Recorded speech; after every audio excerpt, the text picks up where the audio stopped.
night sky trying to make me see your stars, but the dark gets in. Bonjour mes fabuleuses, ici Laetitia. Je le constate tous les jours, mais alors tous les jours, dans la rue, dans les salles de sport. Pourquoi y a-t-il moins de femmes noires qui font du sport? Pourquoi? Qu'est-ce qui se passe pour que nous, les femmes noires, nous sommes trop souvent en train de nous traîner avec nos kilos en trop? Le ventre par-ci, les fesses par-là. C'est quoi le problème? Il semble qu'il y ait un problème entre les femmes noires et le sport. Stop. Arrêtez. Ne commencez pas. Je sais, vous allez me dire, oui, les formes, c'est ce qui fait notre charme, gna gna gna. Je n'ai pas dit le contraire. On peut avoir des formes et être en santé. Jusque-là, on se comprend. Mais mon problème, c'est qu'on a des formes, certes, mais il n'y a pas la santé qui va avec. Soyez impertinente, ayez l'audace de choisir vos valeurs pour faire de vous une femme d'exception pour un monde meilleur. Et d'ailleurs, pour m'encourager à poursuivre ce rayonnement, abonnez-vous, partagez et rejoignez notre fabuleuse communauté. Alors, revenons à nos moutons. Ça fait des années que j'observe. La plupart d'entre nous préférons ne pas être vus avec nos cheveux pas faits. Beaucoup de femmes m'ont confié vouloir commencer une routine, mais me sortent une liste tellement longue des choses qui les en empêchent d'avoir le temps pour commencer, ce qui fait qu'il y a une large majorité de femmes noires qui ne font pas d'exercice du tout. Vous vous rendez compte? Quand je leur demande pourquoi, voici les réponses qui arrivent en premier. Oh Laetitia, je n'aime pas le sport. Je n'aime pas transpirer, ça gâte ma coiffure. Mon homme ne veut pas que je sois trop musclée. Je n'ai pas d'argent. Je veux seulement travailler une partie de mon corps, les fesses ou les cuisses. Je ne veux pas perdre mes fesses. What? Vous êtes sérieuse? Ah oui, ah oui. Il y a aussi certaines qui disent qu'elles ne font pas de sport parce qu'elles sont déjà minces. Sous-entendu, le sport, on le fait juste pour maigrir. Sérieux? Non mais sérieux? En fin de compte, quelle que soit la raison, la question est qu'est-ce qu'on fait pour changer la montée du fléau de l'obésité chez les femmes noires? C'est ça la vraie question. Je suis arrivée à la conclusion qu'il y a un poste sur lequel nous les femmes noires dépensons parfois sans compter. Vous me voyez venir, hein? Vous le savez, j'en suis certaine. C'est bien sûr nos cheveux. Nos cheveux.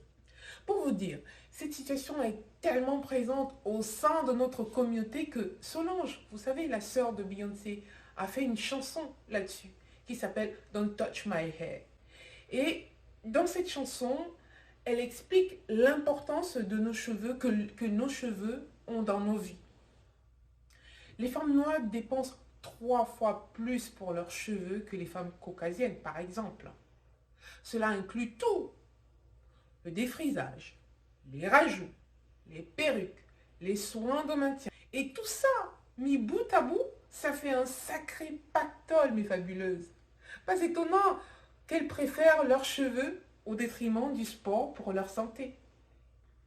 Je sais, la nature de nos cheveux n'est pas facile à manipuler, c'est vrai. Ils ne sont pas faciles à manager avec la transpiration, je vous l'accorde, ça c'est vrai. Et pour celles qui ont les cheveux défrisés par exemple, quand elles transpirent, les cheveux redeviennent tout de suite crépus sur la base.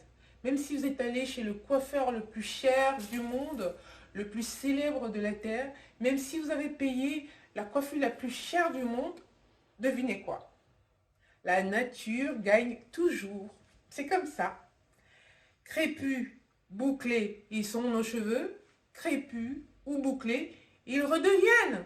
Quand on a compris ça, il faut juste trouver une manière de fonctionner qui respecte notre nature de cheveux. En choisissant de ne pas gâter votre coiffure plutôt que de faire du sport, vous mettez votre santé en danger. Est-ce que je peux parler du défrisage? Les rajouts en tout genre pour faire les cheveux lisses. Est-ce qu'on doit parler du fait que les femmes noires mettent une priorité sur leurs cheveux? Est-ce qu'on parle plus du fait qu'il faut paraître pour ressembler à d'autres femmes, par exemple, pour avoir du succès? Je parle des défrisages en tout genre, des rajouts intempestifs qui font tant de mal à nos magnifiques cheveux. Est-ce qu'on doit parler des médias qui encouragent souvent le fait qu'être comme nous sommes, être nous, n'est pas acceptable? Posez-vous la question, mes fabuleuses.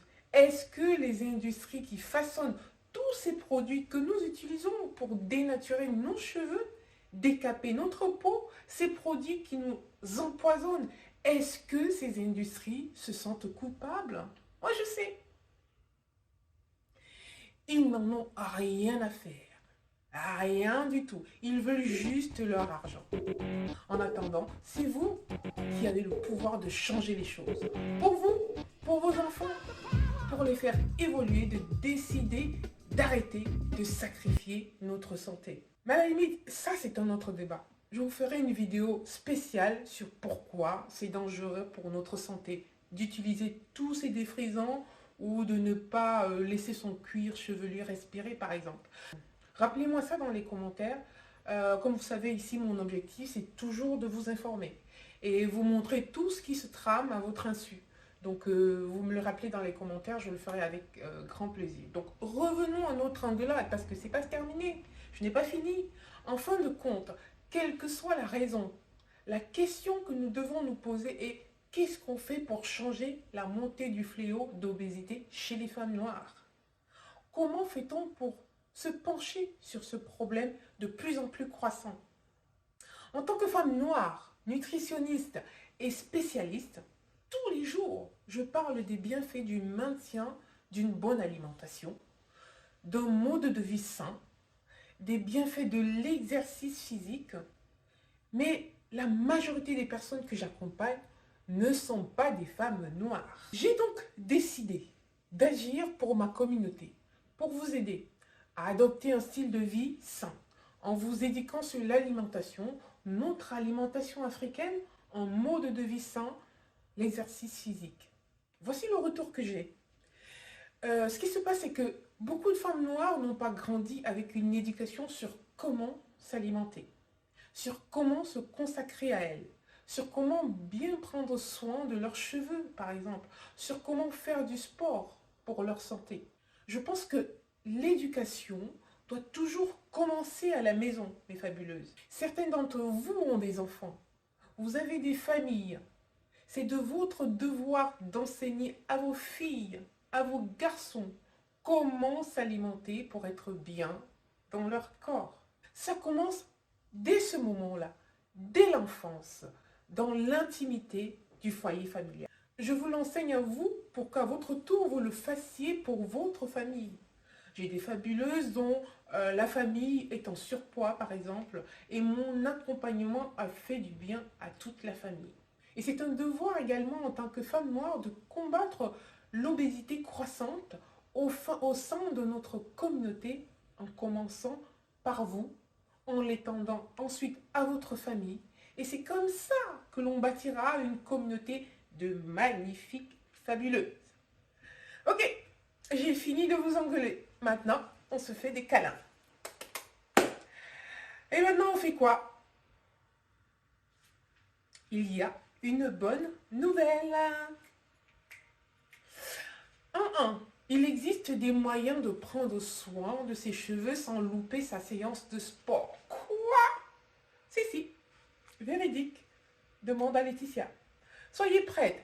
La vidéo dans laquelle je vous dis tout sur cette routine capillaire est en train d'être préparée pour vous, mes fabuleuses. Si vous avez des questions, je vous laisse me les poser dans les commentaires. Comme ça, je pourrai inclure toutes les réponses dans la vidéo que je suis en train de vous préparer aux petits oignons.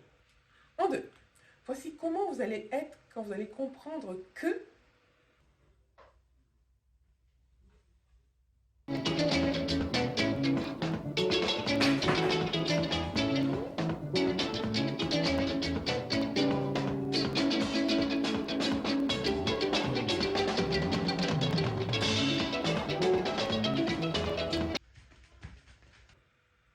vous n'êtes pas obligé de transpirer pour perdre du poids.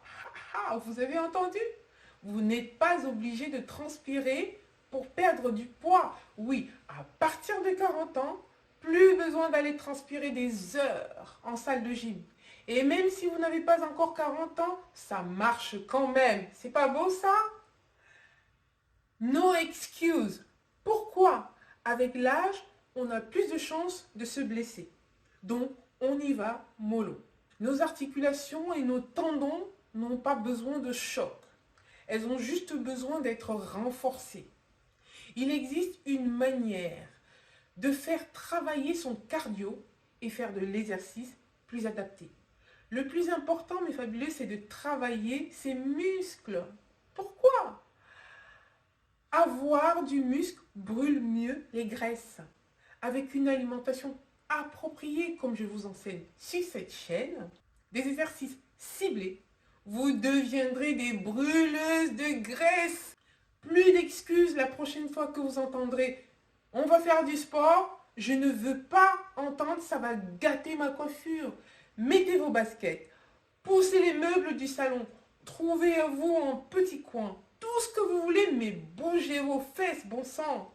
On n'a rien sans rien et vous méritez tellement plus. Je le sais, parce qu'en chacune de nous sommeille la flamme d'une fabuleuse. Retrouvez donc les séances d'exercices ciblés que j'ai préparées pour vous sur ma chaîne, parce que, comme d'habitude, ce que je fais, c'est pour vous, et maigrissez avec classe. N'oubliez pas de partager, liker pour m'encourager à vous fournir des contenus de dingue. Parce que, vous ne le savez peut-être pas, ça demande beaucoup de travail de produire des vidéos. Mais je sais pouvoir compter sur vous. À très vite. Et quand vous êtes resté jusqu'au bout, cliquez sur ce bouton et allez récupérer le plan d'exercice que j'ai concocté pour vous pour chaque jour de la semaine.